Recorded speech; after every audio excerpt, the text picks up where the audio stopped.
రైతులకు నమస్కారం. పత్తి పంట బయటకు ఆరోగ్యంగానే కనిపిస్తోంది, కానీ ప్రతి తెల్లటి మచ్చ చిన్న విషయమే అనుకుంటున్నారా? పంట బాగానే ఉంది, ఆకులు పచ్చగా ఉన్నాయి, కొమ్మలు కూడా ఆరోగ్యంగానే కనిపిస్తున్నాయి. కానీ ఒక్కసారి లేత కొమ్మల దగ్గర ఆకుల అడుగు భాగంలో కాయల చుట్టూ జాగ్రత్తగా గమనించండి. ప్రతి దూది చిన్న చిన్న ముద్దలుగా ఉన్నట్టుగా కనిపిస్తోందా? అయితే మీ పంటలో నిశ్శబ్దంగా విహరిస్తున్న శత్రువు పిండి నల్లి. ఈ పురుగు ఆకులను కొమ్మలను కొరికి తినదు, కానీ మొక్కలోని జీవరసాన్ని నెమ్మదిగా పీలుస్తూ మొక్క బలాన్ని రోజు రోజుకి తగ్గిస్తూ ఉంటుంది. మొదట్లో కొత్త చిగుర్ల దగ్గర చిన్న చిన్న తెల్లటి గుంపులుగా కనిపించడం, లేత ఆకులు ముడుచుకుపోవడం, ఎదుగుదల మందగించడం వంటి లక్షణాలు కనిపిస్తాయి. చాలా మంది రైతులు ఇది ఏమంతా పెద్ద సమస్య కాదులే అని వదిలేస్తారు, కానీ అక్కడే మొదలవుతుంది అసలు నష్టం. రోజులు గడిచే కొద్దీ ఆ చిన్న తెల్లటి మచ్చలే గుంపులుగా మారి మొక్క మొత్తాన్ని ఆక్రమించడం ప్రారంభిస్తాయి. మొక్కలోని పోషకాలను రసాన్ని పీల్చుకుంటూ నెమ్మదిగా మొక్క శక్తిని తగ్గిస్తాయి. కొత్త కొమ్మలు బలహీనపడతాయి, మొక్క ఎదుగుదల మందగిస్తుంది, కాయల అభివృద్ధి దెబ్బతింటుంది, ఆఖరిగా దిగుబడి సామర్థ్యం తగ్గిపోతుంది. ఇంకో ముఖ్యమైన విషయం ఏంటంటే,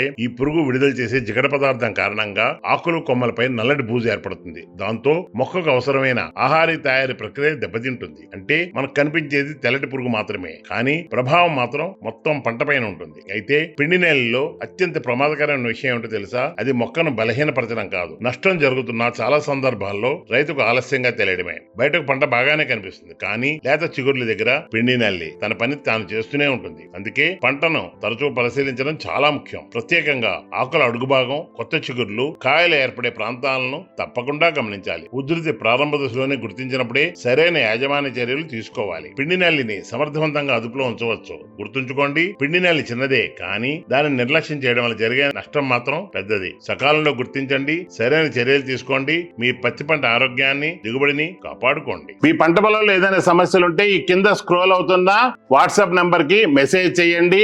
మీకు పూర్తి వివరాలతో వీడియోలు పొందుపరుస్తాం. సినర్జీ అగ్రోకెమికల్స్ యూట్యూబ్ ఛానల్ ని సబ్స్క్రైబ్ చేసుకోండి. ఇంకా మీకు అన్ని రకాల వీడియోలు వచ్చి మీ పంటలో ఏమైనా సమస్యలు ఉంటే ఆ సమస్యలకు మంచి సమాధానం దొరుకుతుంది. మీకు తెలిసిన రైతులకు కూడా చెప్పి సినర్జీ అగ్రోకెమికల్స్ యూట్యూబ్ ఛానల్ ని సబ్స్క్రైబ్ చేయించుకోండి. రైతు సోదరులందరికీ ధన్యవాదాలు.